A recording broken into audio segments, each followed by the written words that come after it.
الدین ہمارے پاس ہے، معین الدین ہمارے پاس ہے، شہاب الدین ہمارے پاس ہے، بہاء الدین ہمارے پاس ہے، قطب الدین ہمارے پاس ہے، فرید الدین ہمارے پاس ہے، نظام الدین ہمارے پاس ہے، علاء الدین ہمارے پاس ہے، نصیر الدین ہمارے پاس ہے، مصلح الدین ہمارے پاس ہے، شمس الدین ہمارے پاس ہے، جلال الدین ہمارے پاس ہے، دین بھی ہمارے پاس ہے، دین والے بھی ہمارے پاس ہے۔ اس میں ایک واقعہ بیان کیا گیا۔ آج کل ایک غلط فہمی ہے کہ تبرکات جو ہے اس کی تعظیم کرنا یہ بدعت ہے، یہ غلط فہمی لوگوں کے اندر ہے، لیکن قرآن نے ذکر کیا ہے۔ بات یہ ہوئی کہ حضرت موسیٰ علیہ السلام کے پردہ فرمانے کے بعد بنی اسرائیل بے عمل ہو گئے، تو بے عمل جب وہ ہو گئے تو جو قوم بے عمل ہوتی ہے اللہ تعالیٰ ان سے نعمتیں چھین لیتا ہے۔ تو جب وہ بے عمل ہو گئے تو جالوت نام کا بادشاہ اور جالوت نام کی ظالم قوم اللہ نے بنی اسرائیل پر مسلط فرما دی۔ تو جب اللہ نے ان پر وہ قوم مسلط کی تو ان کے پاس بنی اسرائیل کے پاس تبرکات کی ایک پیٹی تھی جس کو تابوت سکینہ کہتے ہیں۔ وہ تابوت سکینہ کیا تھا؟ حضرت آدم علیہ السلام جب جنت سے اترے، دیکھو یہ قرآن کی آیتیں ہیں، اس کی تفسیر میں عرض کر رہا ہوں، ابھی یہ حدیث نہیں بیان ہو رہی ہے کہ کوئی یہ کہہ دے کہ حدیث ضعیف ہے۔ آدم علیہ السلام جب جنت سے اترے تو شمشاد کی ایک لکڑی ہوتی ہے بڑی قیمتی، اس لکڑی کا ایک صندوق تھا جو 2 ہاتھ لمبا تھا اور اس کے اوپر جو ہے وہ سونے کا کام کیا ہوا تھا، وہ جنت ہی میں بنا تھا۔ تو آدم علیہ السلام اس کو جنت سے ساتھ میں لے کر آئے تھے، اس میں تبرکات تھے، اور تبرکات آدم علیہ السلام کیا لائے تھے؟ تمام انبیاء کرام کی تصویریں تھی اور ان کے گھروں کی تصویریں تھی، اور اس میں سرخ یاقوت سے بنی ہوئی میرے آقا کی بھی تصویر تھی کہ آقا حالت نماز میں قیام میں کھڑے ہیں اور حضور کے پیچھے حضور کے نورانی چہرے والے صحابہ ہیں۔ تو وہ تصویر حضرت آدم دیکھتے تھے اور دل کو تسلی دیتے تھے۔ تو وہ تصویریں، وہ صندوق جو تبرکات کا تھا جس کو تابوت سکینہ کہتے ہیں، وہ منتقل ہوتا ہوتا حضرت موسیٰ علیہ السلام کے پاس آیا۔ تو جیسے جیسے وہ صندوق آگے بڑھتا گیا اس میں تبرکات بھی بڑھتے چلے گئے۔ تو جب بنی اسرائیل کے پاس وہ صندوق آیا تو اس میں تصویروں کے علاوہ حضرت موسیٰ علیہ السلام کے عصا کا ٹکڑا، حضرت موسیٰ علیہ السلام کا امامہ، آپ کا کرتا، حضرت ہارون علیہ السلام کا امامہ، حضرت ہارون علیہ السلام کی نالین، یہ سارے تبرکات اس میں رکھے ہوئے تھے۔ تو بنی اسرائیل جب بھی کوئی مصیبت آتی تو اس کو رکھ کر دعا کرتے تو اللہ تعالیٰ ان کو فتح و نصرت عطا فرماتا۔ تو جب بنی اسرائیل بگڑ گئے اور ان میں بدعقیدگی آ گئی تو وہ تابوت سکینہ لوگ چھین کر لے کر بھاگ گئے، اور جو قوم جالوت ہے اس نے بڑی بے ادبی کی اس تابوت کی، تو اللہ تعالیٰ نے ان پر جو ہے وہ غضب نازل فرمایا۔ تو انہوں نے کیا کیا؟ ڈر کے مارے انہوں نے پھر سوچا کہ ہم نے اس کی بے ادبی کی، اس تبرکات کی تو ہم پر بیماریاں آ رہی، مصیبتیں آ رہی ہیں۔ تو انہوں نے ایک بیل گاڑی منگائی اور بیل گاڑی پہ تابوت سکینہ رکھا اور بیلوں کو ہانک دیا کہ جہاں جانا اب یہ چلا جائے گا، ہماری ذمہ داری ختم ہو جائے گی۔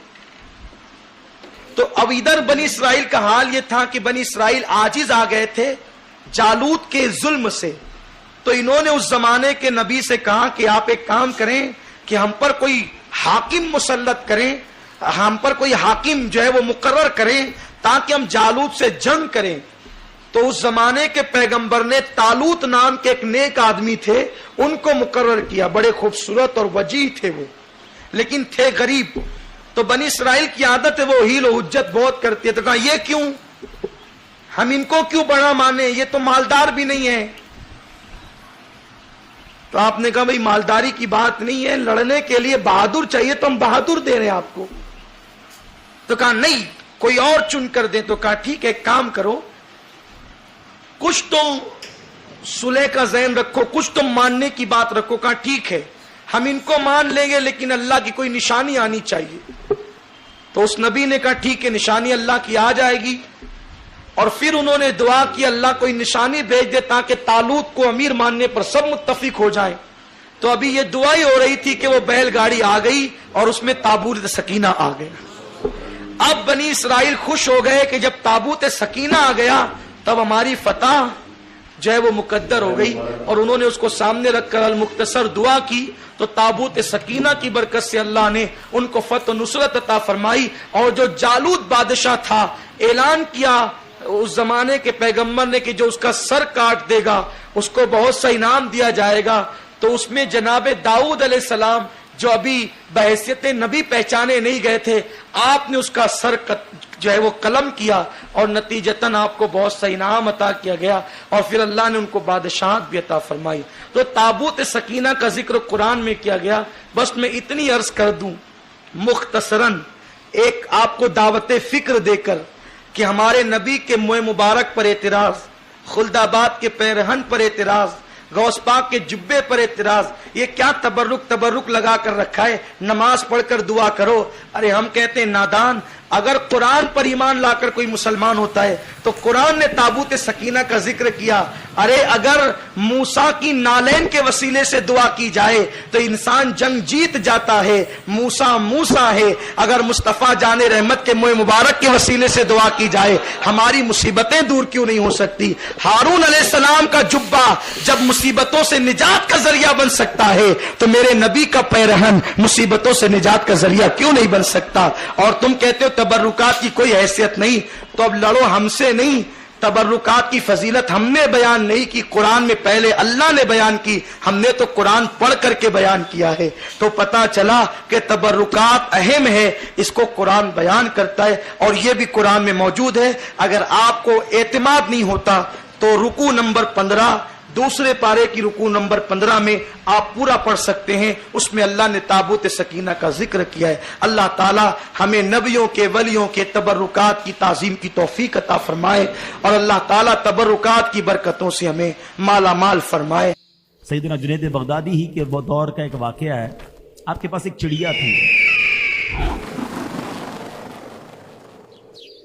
تھوڑے عرصے بعد آپ نے اس پرندے کو رہا کر دیا. کسی نے کہا وہ پرندہ کہاں گیا؟ آپ نے فرمایا وہ پرندہ مجھ سے کہتا ہے جنید تم تو دوستوں کے ساتھ بڑے مزے کرتے ہو اور مجھے تم نے قید کیا ہوا ہے، میں تو نہیں مل سکتا اپنے دوستوں سے. آپ فرماتے مجھے رحم آیا، میں نے پرندے کو رہا کر دیا. وہ پرندہ پتہ کہتا کیا ہے؟ کہتا ہے جنید ایک بات بتاؤں کہ جب پرندہ اللہ کے ذکر سے غافل ہوتا ہے نا تب وہ قید میں گرفتار کر دیا جاتا ہے. اے جنید میں ایک دن اللہ کے ذکر سے غافل ہوا تھا، مجھے قید کی سزا بھگتنی پڑی. ہائے ان لوگوں کا کیا ہوگا جو ساری زندگی اللہ کے ذکر سے غفلت میں گزارتے ہیں. اشرف المخلوقات ہیں میں اور آپ، ساری کائنات اللہ کا ذکر کر رہی ہے اور یہ بندہ ہے جو رب کے ذکر سے غافل ہے. میرے نبی کے سچے وعدے ہیں صلی اللہ تعالی علیہ وسلم، جو ایک بار سبحان اللہ کہتا ہے اس کے لیے جنت میں درخت لگا دیا جاتا ہے. اتنا آسان ہے نیکیاں کمانا. اور بڑی عشق والی بات علماء کہتے ہیں جس کے جنت میں درخت لگے ہوں گے اس کو جنت میں جانے بھی تو دیا جائے گا نا. تو لگا لو نا جنت میں باغات. Anybody have power to buy a tree in heaven؟ ہم سارے اپنے پیسے ملا لیں نا پھر بھی مل کے جنت میں درخت نہیں خرید سکتے. مگر کتنا آسان ہے جنت میں درخت لگانا. تو خدا را سمجھ